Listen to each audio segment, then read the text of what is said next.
नमस्ते दोस्तों, स्वागत है एक बार फिर आपका अपने YouTube channel Kishan GK trick पर।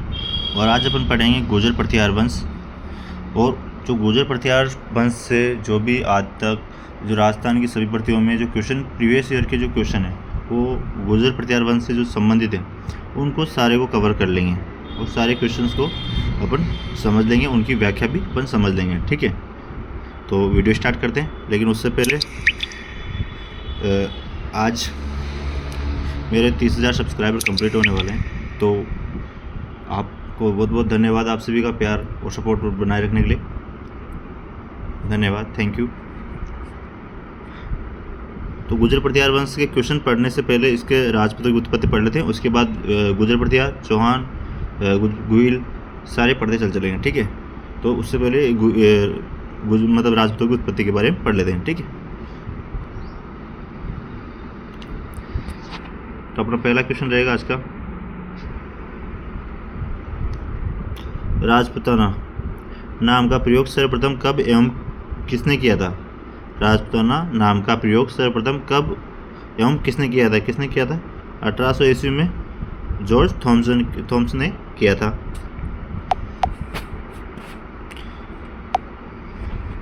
व्याख्या देख लीजिए इसकी। सर्वप्रथम 1800 ईस्वी में जॉर्ज थॉम्स ने राजपुताने में जहाज फिरंगी के नाम से प्रसिद्ध थे। कौन? जो जॉर्ज थॉम्स थे वो क्या राजपुताने में जहाज फिरंगी के नाम से प्रसिद्ध थे। जॉर्ज थॉम्स द्वारा राजपुताना नाम प्रयोग किया गया। कर्नल जेम्स स्टोर ने राजपुताना का इतिहास लिखते समय इसे राजस्थान शब्द की प्रदेशवाची संज्ञा 1829 में प्रकाशित करती annals and antiquities of Rajasthan, जो किसकी कर्नल जेम्स टोड की पुस्तक है annals and antiquities of Rajasthan, ठीक है, में दी थी। आगे देखते। 1949 ईस्वी में पूर्व राजस्थान नाम से किसी भौगोलिक इकाई का अस्तित्व नहीं था। राजस्थान शब्द का प्राचीन प्रयोग राजस्थानीय द्वितीय विक्रम संवत 682 में उत्कीर्ण। एक मिनट,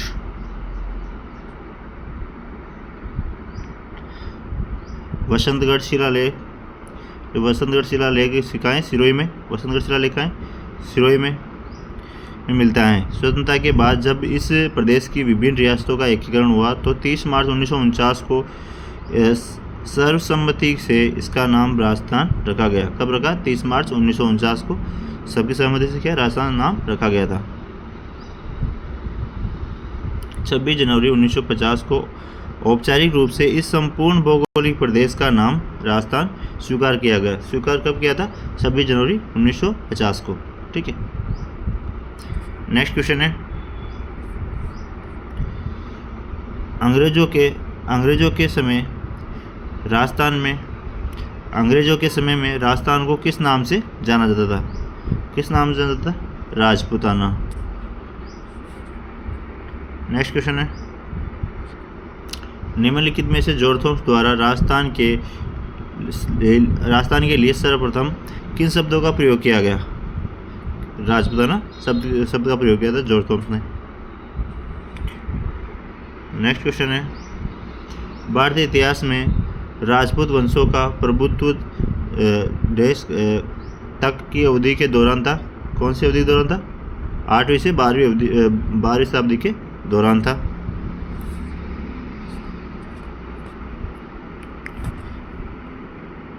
व्याख्या देख लीजिए इसकी। इतिहासकार स्मिथ ने 7वीं शताब्दी के मध्य से 12वीं शताब्दी की समाप्ति तक के समय को राजपूताना युग कहा। 7वीं से 12वीं शताब्दी के मध्य के जो युग था उसको राजपूताना युग कहा। नेक्स्ट क्वेश्चन है, राजपूत वैदिक आर्यों की संतानें इस मत के प्रतिपादक थे। कौन थे जो राजपूत वैदिक आर्यों की संतानें इसको मानने वाले कौन थे? इसका राइट आंसर हो जाएगा 3 गौरीशंकर हीराचंद ओझा, जिसको जीएस ओझा भी कहा जाता है शॉर्ट फॉर्म में। इसकी व्याख्या देख लीजिए, राजपूतों की जो उत्पत्ति है उससे संबंधित है।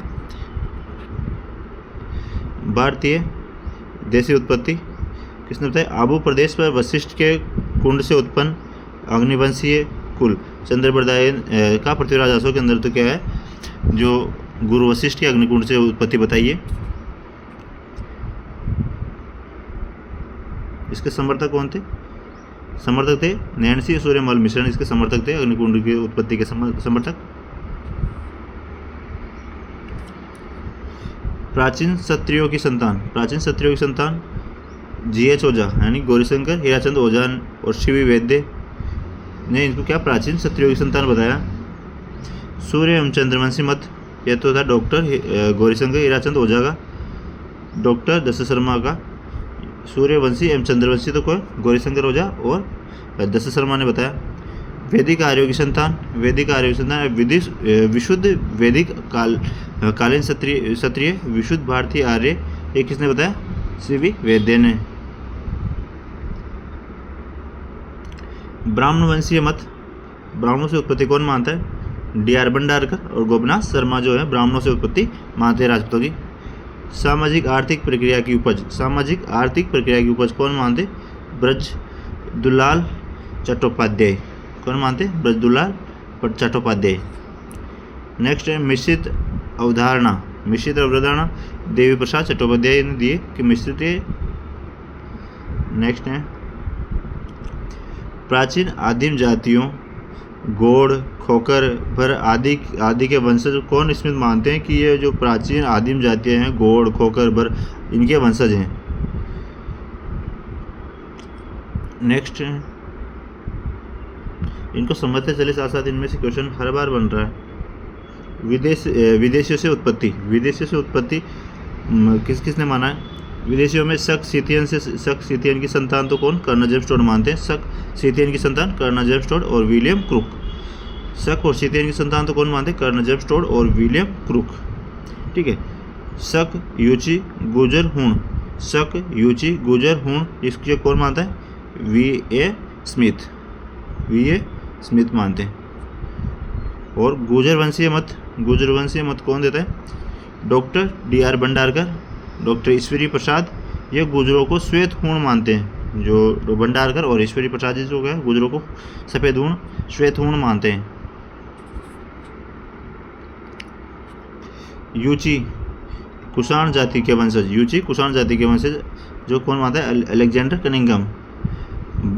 ब्रोच गुजर ताम्रपत्र के अनुसार जो 1978 ईस्वी के आधार जो 1978 ईस्वी का ब्रोच गुजर ताम्रपत्र है उसके आधार पर ये इसको यूची कुषाण जाति के वंशज मानते हैं। ठीक है। नेक्स्ट क्वेश्चन है निम्नलिखित में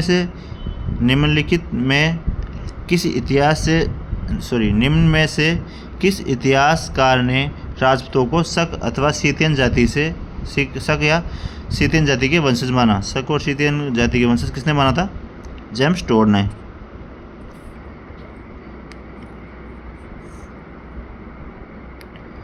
नेक्स्ट क्वेश्चन है ब्रोच गुजर नामक ताम्रपत्र के आधार पर राजपूतों को यूची जाति का वंशज मानते हुए उनका संबंध कुषाण जाति से किसने जोड़ा था? कनिंघम ने, अलेक्जेंडर कनिंघम ने। नेक्स्ट क्वेश्चन है राजपूतों को हूणों की संतान बताया, राजपूतों को हूणों की संतान बताया, किसने बताया था हूणों की संतान? VA स्मिथ ने। नेक्स्ट क्वेश्चन है पृथ्वीराज रासो के अनुसार राजपूतों की उत्पत्ति हुई। पृथ्वीराज रासो के अनुसार राजपूतों की उत्पत्ति किससे हुई थी? अग्निकुंड से, गुरु वशिष्ठ के अग्निकुंड से। व्याख्या देख लीजिए इसकी। चंद्रबरदाई ने पृथ्वीराज रासो में उल्लेखित किया है कि आबू पर्वत पर एक विशाल अग्निकुंड से गुरु वशिष्ठ एवं विश्वामित्र ने 4 योद्धाओं गुजर प्रतिहार, चालुक्य जिसको सोलंकी कहते थे, चौहान जिसको चौहान कहते थे, तब परमार उत्पन्न हुए थे। कौन? गुजर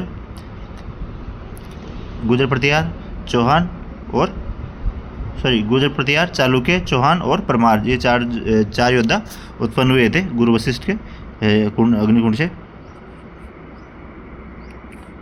नेक्स्ट क्वेश्चन है निम्नलिखित में से किस विद्वान के अनुसार राजपूतों की उत्पत्ति अग्निकुंड से हुई थी? किसके अनुसार? कवि चंद्रबरदाई के अनुसार। चंद्रबरदाई का जो ग्रंथ है पृथ्वीराज रासो उसमें लिखा हुआ है। कौन सा रासो राजपूतों की उत्पत्ति को अग्निकुंड से संबंधित करता है? कौन सा करता है? पृथ्वीराज रासो, जो मैंने अभी बताया। नेक्स्ट क्वेश्चन है, निम्न में से किस राजवंश ने अपना उद्गम मिथकी है अग्निकुंड से नहीं जोड़ा? किसने नहीं जोड़ा? चंदेलों ने। तो चंदेल थे, उन्होंने अपना संबंध अग्निकुंड से नहीं जोड़ा। नेक्स्ट क्वेश्चन है, निम्न में से कौन से वंश की उत्पत्ति अग्निकुंड से नहीं हुई? निम्न में से कौन से वंश की उत्पत्ति अग्निकुंड से नहीं हुई? किसकी नहीं हुई थी? सिसोदिया वंश की उत्पत्ति अग्निकुंड से नहीं हुई। चौहान, चालुक्य, प्रतिहार और चौहान, चालुक्य और परमार और इनकी उत्पत्ति तो वैसे हुई थी, किसे? अग्निकुंड से। आप देख लेते हैं, अपन गुर्जर प्रतिहार स्टार्ट करते हैं यहाँ से क्वेश्चन गुर्जर प्रतिहार से संबंधित, और सारे क्वेश्चन को इसी वीडियो में कवर कर लेंगे। ठीक है, क्वेश्चन है पहला, इतिहासकार आर.सी. मजूमदार के अनुसार गुर्जर प्रतिहारों ने कितनी शताब्दी तक आहड़ आक्रमणकारियों के लिए बाधक का काम किया? कितनी शताब्दी तक? 6वीं शताब्दी से 11वीं शताब्दी तक। नेक्स्ट क्वेश्चन, इसकी व्याख्या देख लीजिए एक बार। व्याख्या है, पश्चिम भारत में गुर्जर प्रतिहार वंश का शासन मुख्यतः 6वीं से 12वीं शताब्दी तक माना जाता है। प्रसिद्ध इतिहासकार रमेश चंद्र मजूमदार के अनुसार गुर्जर प्रतिहारों ने 6वीं से 12वीं सदी तक वहाँ अरब था, इसके वीडियो का ये लोगो आ जाता है इसलिए दिखता नहीं, अरब आक्रमणकारियों के लिए बाधक का काम किया था।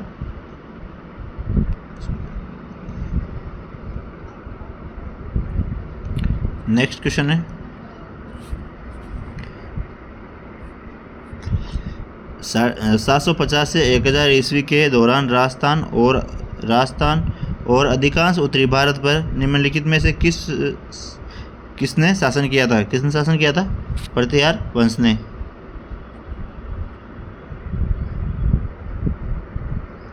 नेक्स्ट क्वेश्चन है, 8वीं से 10वीं शताब्दी तक राजस्थान में किस राजपूत वंश का वर्चस्व रहा? 8वीं से 10वीं शताब्दी तक राजस्थान में किस राजपूत राजवंश का वर्चस्व रहा था? किसका रहा था? प्रतिहार वंश, जो गुर्जर प्रतिहार वंश का वर्चस्व रहा था। नेक्स्ट क्वेश्चन है, निम्न में से किसने अभिलेखों में प्रतिहारों को गुर्जर कहा गया है? इसका राइट आंसर होगा 4। क्वेश्चन दोबारा पढ़ लीजिए एक बार। निम्न में से किसने अभिलेखों में गुर्जरों को गुर्जर कहा गया है? नीलकुंड, देवली, रामनपुरा और करवाड़ा, इन चारों में गुर्जरों को गुर्जर कहा गया है। व्याख्या देख लीजिए एक बार इसकी। नीलकुंड, रामनपुर, देवली, करहाड़ के जो शिलालेख के प्रतिहारों को गुर्जर नाम से संबोधित किया गया है। बादामी के चालुक्य नरेश पुलकेशिन द्वितीय के ऐहोल अभिलेख में गुर्जर जाति का उल्लेख सर्वप्रथम हुआ था। कहाँ हुआ था? पुलकेशिन द्वितीय के ऐहोल अभिलेख में सर्वप्रथम गुर्जर जाति का उल्लेख हुआ था।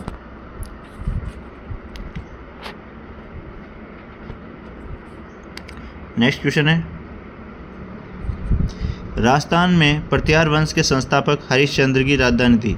राजस्थान में प्रतिहार वंश के संस्थापक हरिश्चंद्र की राजधानी थी। क्या थी हरिश्चंद्र की राजधानी? मंडोर। व्याख्या देख लीजिए एक बार इसकी। मंडोर के प्रतिहार जो है गुर्जर प्रतिहारों की 26 शाखाओं जो नैयण सिंह द्वारा उल्लेखित है 26 शाखाएं में से सबसे प्राचीन एवं महत्वपूर्ण मंडोर शाखा है। कौन सी है महत्वपूर्ण?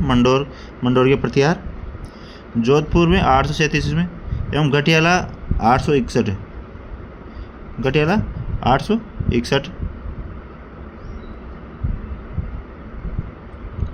शिलालेख के अनुसार हरिश्चंद्र नामक ब्राह्मण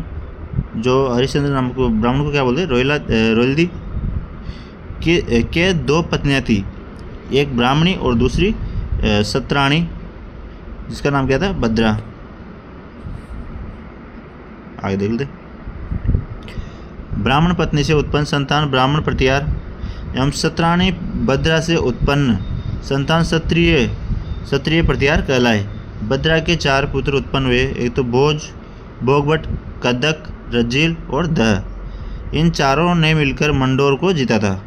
भोगभट, कदक, रज्जिल और दह तीनों, इन चारों ने मिलकर क्या है मंडोर को जीता था। और ये पुत्र किसके थे? जो सतरानी थी भद्रा, उसके पुत्र थे। ठीक है, जीता। गुर्जर प्रतिहार वंश की स्थापना की। मंडोर को जीतकर वहाँ पर गुर्जर प्रतिहार वंश की स्थापना की थी। वैसे रज्जिल तीसरा पुत्र था, फिर भी मंडोर की वंशावली इसे प्रारंभ होती है। इसी शाखा का नागभट्ट प्रथम, जो रज्जिल का पोता था, देखते नागभट्ट का पोता था, वह बड़ा प्रतापी शासक था। जब उसने देखा कि मंडोर में प्रतिहारों की स्थिति सुदृढ़ हो गई है, तो उसने अपनी राजधानी को वहाँ से बदलकर मेड़ता स्थापित किया, जो मंडोर से 60 मील से भी अधिक दूर रही। नेक्स्ट क्वेश्चन है अपना, प्रतिहार शासकों में रोयलादी के नाम से जाना जाता था। प्रतिहार शासकों में रोयलादी के नाम से जाना जाता था। किसको जानते थे? हरिश्चंद्र को रोयलादी के नाम से जाना जाता था। नेक्स्ट क्वेश्चन है, मंडोर प्रतिहार वंश के किस शासक से वंशावली प्रारंभ होती है? मंडोर प्रतिहार वंश के किस शासक से वंशावली प्रारंभ होती है? जो रज्जिल से होती है। जो रज्जिल वैसे तो तीसरे नंबर का पुत्र था, लेकिन फिर भी वंशावली किससे? रज्जिल से प्रारंभ होती है। नेक्स्ट क्वेश्चन है, मंडोर के प्रतिहार माने जाते हैं, क्या माने जाते हैं? क्षत्रिय। ये क्षत्रिय पत्नी, जो हरिश्चंद्र की पत्नी थी सतरानी भद्रा, उसके पुत्र थे, इसलिए क्षत्रिय कहलाते हैं। नेक्स्ट क्वेश्चन है, प्रतिहारों की 26 शाखाओं में से सबसे प्राचीन शाखा है, कौन सी है सबसे प्राचीन शाखा? मंडोर। नेक्स्ट क्वेश्चन है, मंडोर के प्रतिहार शासकों में निम्नलिखित में से कौन सा व्याकरण, तर्कशास्त्र, ज्योतिष, कला और काव्य रचना में कुशल थे? उन्हें प्रत्यक्ष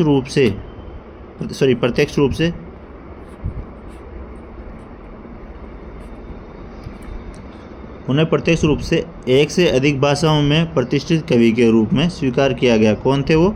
कक। व्याख्या देख लीजिए इसकी। राजा कक ने मुदागिरी, मुंगेर और बिहार में गौड़ शासक धर्मपाल को परास्त किया। वह व्याकरण, ज्योतिष, तर्क और सर्व भाषाओं के कवित्व में निपुण थे। नेक्स्ट क्वेश्चन है अपना,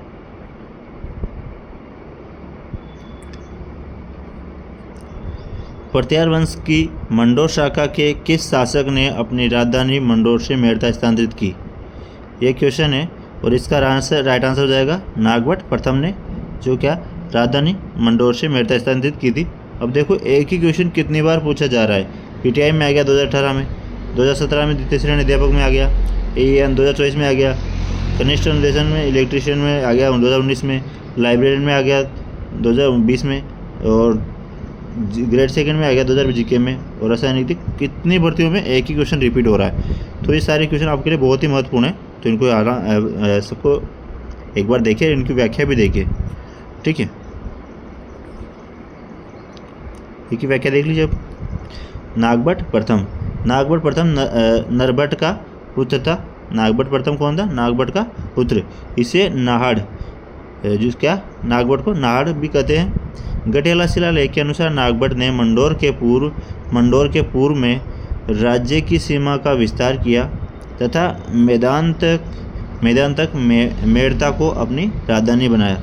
नागभट्ट की रानी जज्जिका देवी से 2 महान गुणी पुत्र तात और भोज उत्पन्न हुए। तात ने अपने भ्राता को मंडोर सौंपकर संन्यास ग्रहण कर लिया। जो तात थे उन्होंने तो भोज को क्या अपना उत्तराधिकारी बनाकर, और इसने तात ने क्या है संन्यास ग्रहण कर लिया था। नेक्स्ट क्वेश्चन है, मंडोर के प्रतिहार वंश से संबंधित प्रारंभिक शासक का नाम था। मंडोर के प्रतिहार वंश से संबंधित प्रारंभिक शासक का नाम था, क्या था? नागभट्ट प्रथम। नेक्स्ट क्वेश्चन है, नागभट्ट प्रथम किस राजवंश से संबंधित है? नागभट्ट प्रथम किस राजवंश से संबंधित है? किससे हैं? गुर्जर प्रतिहार राजवंश से संबंधित है नागभट्ट प्रथम। नेक्स्ट क्वेश्चन है, प्रतिहार शासक जिसने सर्वप्रथम जालोर को अपनी राजधानी बनाया। प्रतिहार शासक जिसने सर्वप्रथम जालोर को अपनी राजधानी बनाया, किसने बनाया था जालोर को सर्वप्रथम राजधानी? नागभट्ट प्रथम ने। व्याख्या देख लीजिए इसकी। कन्नौज प्रतिहारों की नामावली नागभट्ट प्रथम से प्रारंभ होती है। तो किसी कन्नौज के प्रतिहारों की नामावली नागभट्ट प्रथम से प्रारंभ होती है। कन्नौज प्रतिहार वंश के प्रवर्तक नागभट्ट प्रथम को नागावलोक भी कहते हैं। ठीक है, इनकी वंशावली कब से प्रारंभ होती है? लगभग 730 के आसपास से।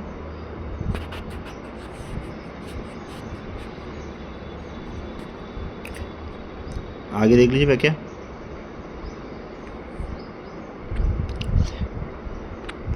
नागभट्ट प्रथम को राजा भोज की ग्वालियर प्रशस्ति में नारायण की उपाधि दी गई है। इसमें उल्लेखित है कि प्रतिहार वंश में त्रिलोक के यानी कि तीनों लोक का रक्षक अद्भुत पुराण मुनि नारायण का अवतार रूप राजा नागभट्ट उत्पन्न हुआ था। उसने अरब सेना को सिंधु नदी के पश्चिम में खदेड़ने का काम किया। इस विजय के कारण ही उसे नारायण का अवतार या रक्षक माना जाने लगा। आगे देख लीजिए। नागभट्ट प्रथम ने वर्तमान गुजरात, राजस्थान, मालवा, चंबल घाटी, हरियाणा, सतलज के दक्षिण का मैदान आदि प्रदेशों पर गुर्जर साम्राज्य की स्थापना की। अवंती के प्राचीन नगर उज्जैन को उसने अपनी राजधानी बनाया था। दशरथ शर्मा नागभट्ट की राजधानी जालोर मानते। दशरथ शर्मा किसको मानते हैं? जो नागभट्ट प्रथम की राजधानी किसको मानते हैं? जालोर को। जैसी घोष भी नागभट्ट प्रथम की राजधानी उज्जैन को ही मानते हैं। ये सभी लेखकों के अलग अलग मत हैं। आगे देखते हैं।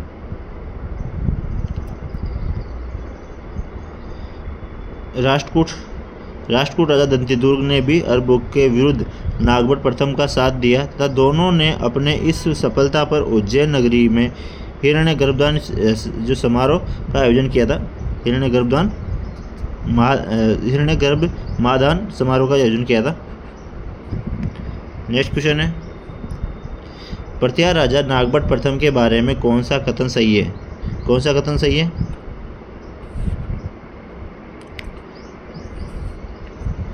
इसका राइट आंसर है 4 नंबर। इन्होंने सिंधु के अरब शासकों को हराया जो राजस्थान, गुजरात, पंजाब आदि पर अतिक्रमण करने की कोशिश कर रहे थे, उनको हराया था। नेक्स्ट क्वेश्चन है, उस प्रतिहार शासक का नाम बताइए जिसने न केवल अरबों के आगे बढ़ने पर अंकुश लगाया बल्कि अनेक शासकों को उनके आधिपत्य से भी मुक्त कराया। कौन था वो? नागभट्ट प्रथम। नेक्स्ट क्वेश्चन है, किस राजा के वंशज गुर्जर प्रतिहार कहे जाने लगे? किसके? नागभट्ट द्वितीय के वंशज गुर्जर प्रतिहार कहे जाने लगे। व्याख्या देख लीजिए। नागभट्ट द्वितीय 795 से 833 ईस्वी। जो नागभट्ट द्वितीय राजा के वंशज गुर्जर प्रतिहार वंश कहे जाने लगे। नेक्स्ट क्वेश्चन है, प्रथम प्रतिहार शासक जिसने परमबट्टारक महाराजाधिराज परमेश्वर की उपाधि धारण की थी। कौन सा शासक था जिसने परमबट्टारक महाराजाधिराज परमेश्वर की उपाधि धारण की? कौन था? नागभट्ट द्वितीय, जिसने परमबट्टारक महाराजाधिराज की उपाधि धारण की थी। व्याख्या देख लीजिए इसकी। नागभट्ट द्वितीय के संबंध।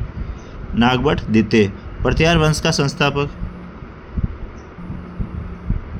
एक मिनट, व्याख्या देख लीजिए नागभट्ट प्रथम द्वितीय के बारे में। नागभट्ट द्वितीय के बारे में। प्रतिहार वंश का शासक जिसने कन्नौज को जीतकर अपनी राजधानी बनाया तथा 100 वर्षों से चले आ रहे त्रिपक्षीय संघर्ष को समाप्त किया था नागभट्ट द्वितीय ने। उसके समय प्रतिहार उत्तरी भारत का सबसे शक्तिशाली राज्य बन चुका था। उसने परमबट्टारक महाराजाधिराज परमेश्वर जो बंगाल के पाल वंश जो पाल शासक धर्मपाल को हरा उपाधि धारण की थी। आगे देखते हैं।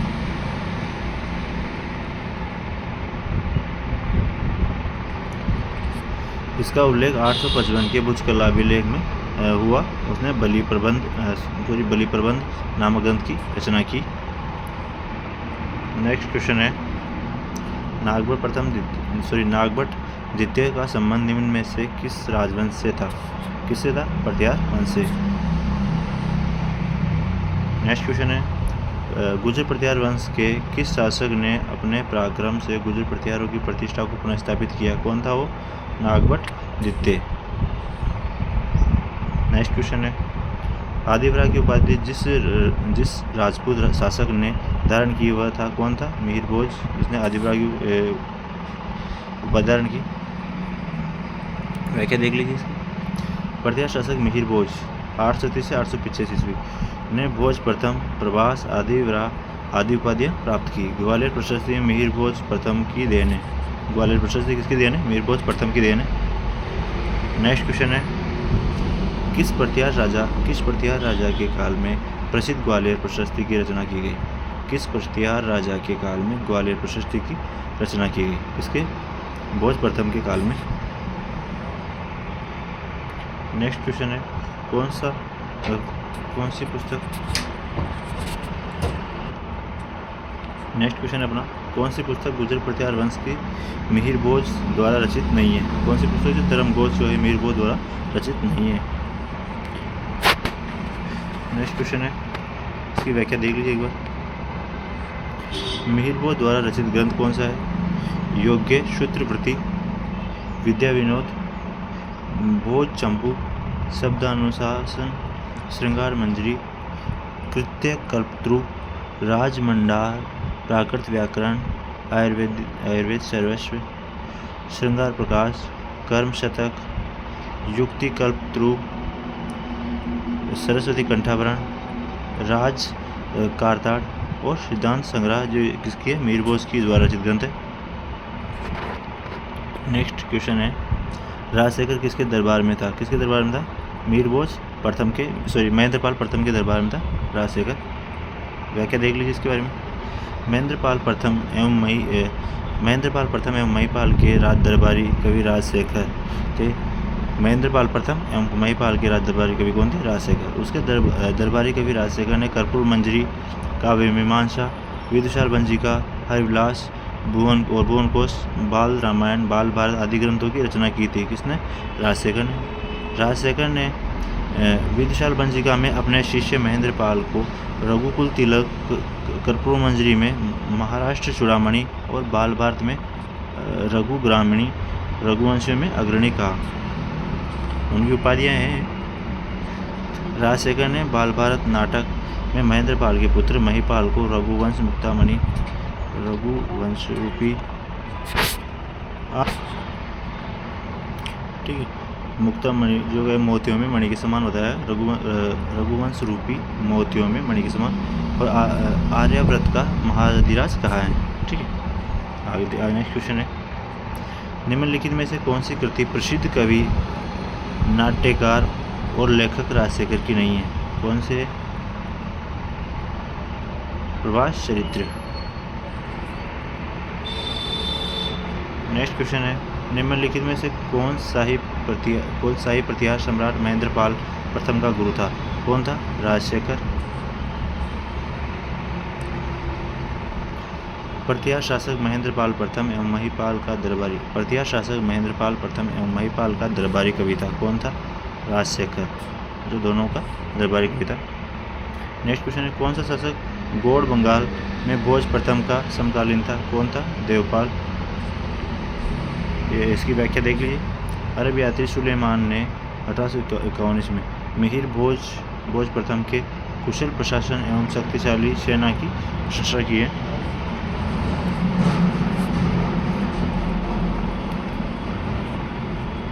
व्याख्या देख लीजिए इसकी। राष्ट्रकूट शासक ध्रुव ने मिहिर भोज को दक्षिण क्षेत्रों में विजय अभियान पर रोक लगाई, परंतु बाद में भोज ने राष्ट्रकूट शासक कृष्ण तृतीय को पराजित कर मालवा पर अधिकार कर लिया। मिहिर भोज के समकालीन पाल ने देवपाल से भी युद्ध किया था। देवपाल को उत्तराधिकारी नारायण पाल को बुरी तरह से परास्त किया। नेक्स्ट क्वेश्चन है, निम्नलिखित में से किस विदेशी यात्री ने गुर्जर प्रत्यार राजवंश की सैन्य शक्ति एवं समृद्धि का उल्लेख किया है? किसने किया था? सुलेमान ने। नेक्स्ट क्वेश्चन है, उस अरब यात्री का नाम बताइए जिसने मिहिर भोज के समय का वृत्तांत प्रस्तुत किया। कौन था? सुलेमान। नेक्स्ट क्वेश्चन है, अरब यात्री सुलेमान ने किस प्रत्यार राजा के शासनकाल में भारत की यात्रा की थी? किसके शासनकाल में? भोज प्रथम के शासनकाल में। नेक्स्ट क्वेश्चन है, मंडोर शाखा के निम्न प्रत्यार शासकों का सही कालक्रम कौन सा है? तो सही कालक्रम कौन सा है? 2-1-4-1, मतलब रजील, फिर नागभट, फिर टाटा और फिर बाहुक। ठीक है, देख लीजिए एक बार। मंडोर शाखा के प्रत्यार शासकों का कालक्रम क्रमशः हरिश्चंद्र, रोयलादी, फिर रजील, फिर नरभट, फिर नागभट, तात, उसको टाटा भी कहते हैं, भोज, यशोवर्धन, चंदू, शिलू, झोट, बिलादित्य, कक, बाउक और कक्कुक। निम्नलिखित में से कौन सा शासक गुर्जर प्रत्यार राजवंश से संबंधित नहीं है? कौन सा नहीं है? भद्रभट्ट प्रथम जो नहीं है, ये राइट हो जाएगा। और नागभट, महेंद्रपाल प्रथम और देवपाल, ये तीन थे। नेक्स्ट इसकी व्याख्या देख लीजिए एक बार कि गुर्जर प्रत्यार वंश के शासनकाल है। नागभट प्रथम का 730 से 760, नागभट द्वितीय का है 795 से 833, महेंद्रपाल प्रथम का है 885 से 910, भोज द्वितीय का है 910 से 913,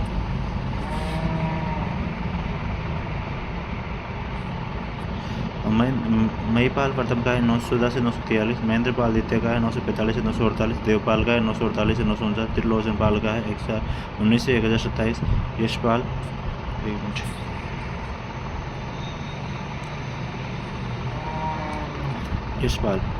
इलाहाबाद के कड़ा नामक स्थान पर 1036 ईस्वी के लेख इस पर 1036 ईस्वी का लेख मिला, जिसमें यशपाल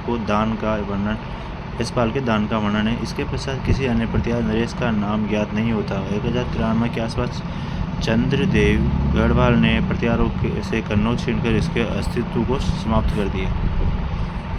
नेक्स्ट क्वेश्चन है, प्रत्यार वंश का अंतिम शासक था? कौन था? यशपाल जो प्रत्यार वंश का अंतिम शासक था। नेक्स्ट क्वेश्चन है, गुर्जर प्रत्यार पाल राष्ट्रकूट शासक केंद्रीय राजतंत्र थे? कौन? ये गलत है।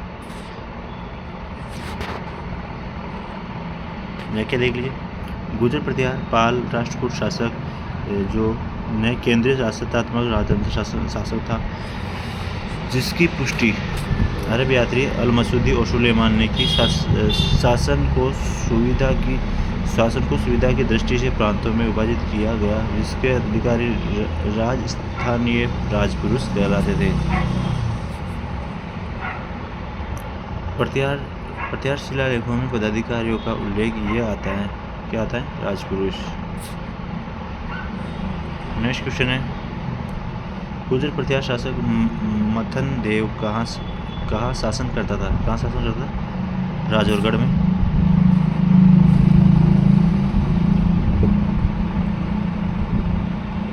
व्याख्या देख लीजिए इसकी, रायपुर या राजौरगढ़ के प्रत्यार गोत्र का गुर्जर महाराधिराज सावट का पुत्र महाराधिराज परमेश्वर मंथन देव राज करता था। नेक्स्ट क्वेश्चन है, कन्नौज पर अधिकार हेतु चले त्रिपक्षीय युद्ध में राजपूताना के किस वंश के शासकों ने भाग लिया? गुर्जर प्रत्यार।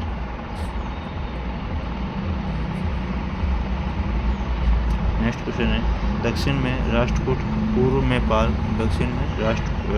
पूर्व में पाल एवं उत्तरी भारत में गुर्जर प्रत्यार कन्नौज पर आधिपत्य के लिए इन तीनों महाशक्तियों के मध्य हुए संघर्ष को त्रिपक्षीय संघर्ष कहा जाता है। इसकी शुरुआत प्रत्यार नरेश वत्सराज ने कन्नौज के शासक इंद्रायुध को पराजित करके की थी। अतः प्रत्यार इसमें सफल हुए। प्रत्यार शासक नागभट द्वितीय अकबर द्वितीय 860 में कन्नौज के शासक शकरायुद्ध को हराकर कन्नौज को अपनी राजधानी बनाया। 100 वर्षों से चले आ रहे संघर्ष को विराम दिया। यह संघर्ष लगभग 100 वर्षों तक चला था। नेक्स्ट क्वेश्चन है, गुर्जर प्रतिहारों की राजधानी कौन सी थी? पीलो मोलो, जिसको भीनमाल कहते थे। व्याख्या देख लीजिए इसकी। चीनी यात्री हेनसांग ने भारत की यात्रा का विवरण अपने ग्रंथ शिवकी में किया। इसमें उसने गुर्जर राज्य को कुचिलो, गुर्जर तथा उसकी राजधानी भीनमाल, प्राचीन नाम श्रीमाल, नाम पीलो मोलो लिखा। क्या है? भीनमाल का प्राचीन नाम श्रीमाल, पीलो मिलो मिलता है। नेक्स्ट क्वेश्चन है, गुर्जर प्रतिहारों की राजधानी किस स्थान पर थी जो जालोर में भीनमाल का नाम पुराना नाम थी? इसका श्रीमाल। नेक्स्ट क्वेश्चन है, प्रतिहार एवं पाल शासकों पर अपनी विजय की खुशी में ध्रुव ने गंगा व यमुना के चिन्हों को शामिल किया। राष्ट्रकूट और कुलचिन्हों में शामिल किया। इसकी व्याख्या देख लीजिए।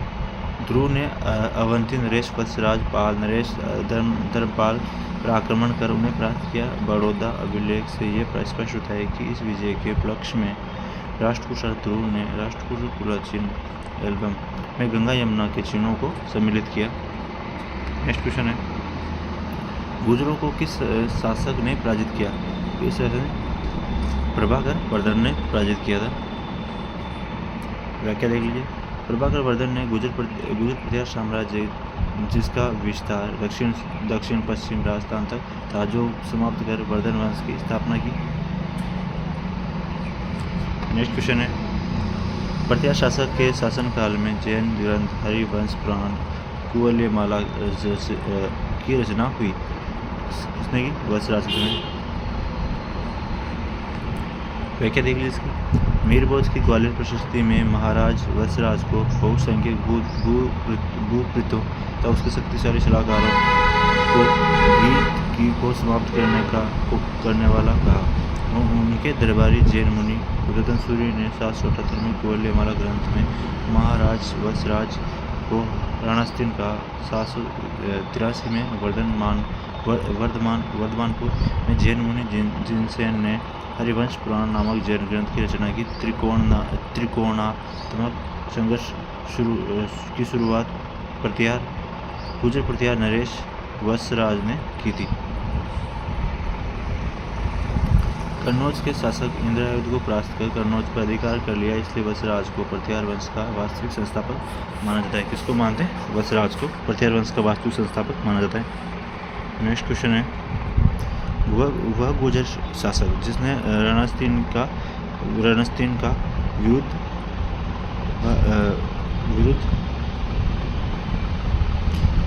धारण किया, कौन था? वत्सराज। नेक्स्ट क्वेश्चन है, जोधपुर के नज़दीक वह एक स्थान जो हिंदू एवं जैन मंदिरों के लिए प्रसिद्ध है एवं जिसका निर्माण 8वीं से 12वीं शताब्दी के बीच गुर्जर प्रतिहार वंश द्वारा किया गया। ऑप्शन देख लेते हैं। नाकोड़ा, ओशिया, जालोर। तो इसका आंसर हो जाएगा ओशिया। इसकी व्याख्या देख लीजिए। ओशिया जो है जोधपुर में है, ग्रामीण है जोधपुर से लगभग 65 किलोमीटर दूर स्थित फ्लोदी मार्ग पर स्थित ओशिया में श्वेतांबर जैन मंदिर, ओशवा समाज की कुलदेवी चचिका माता का मंदिर तथा सूर्य मंदिर के अलावा 16 मंदिर हैं, जिसका निर्माण 7वीं से 10वीं शताब्दी के मध्य प्रतिहार द्वारा करवाया गया था। दोस्तों, अगर वीडियो अच्छी लग रही है तो वीडियो को लाइक कर दो सभी और चैनल को सब्सक्राइब कर दो और बेल आइकन प्रेस जरूर कर लेना, जिससे कि हमारी नई वीडियो अपलोड हो तो सबसे पहले आप तक नोटिफिकेशन पहुँच सके। ठीक है। और आज हमारे 30,000 सब्सक्राइबर भी कंप्लीट हो गए, तो आप सभी को बहुत बहुत धन्यवाद। ठीक है। नेक्स्ट क्वेश्चन है अपना, जोधपुर के निकट ओशिया में मंदिरों का निर्माण कराया गया। जोधपुर के निकट ओशिया में मंदिरों का निर्माण करवाया, किसने करवाया था? प्रतिहारों द्वारा।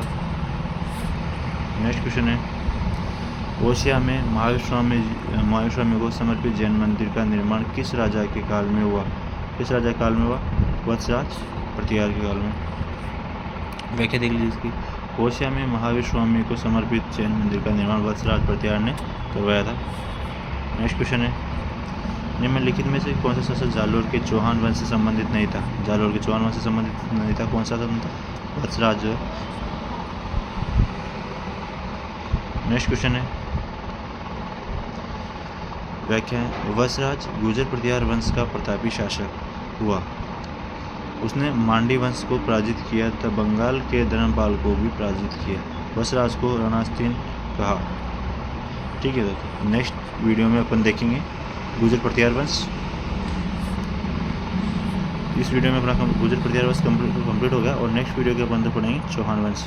ठीक है, चौहान वंश के जो भी क्वेश्चन होंगे चौहान वंश से रिलेटेड उन सभी क्वेश्चन को अपन चौहान एक ही वीडियो में कंप्लीट कर लेंगे। ठीक है, तो धन्यवाद, मिलते हैं नई वीडियो में नए टॉपिक के साथ। तब तक के लिए धन्यवाद।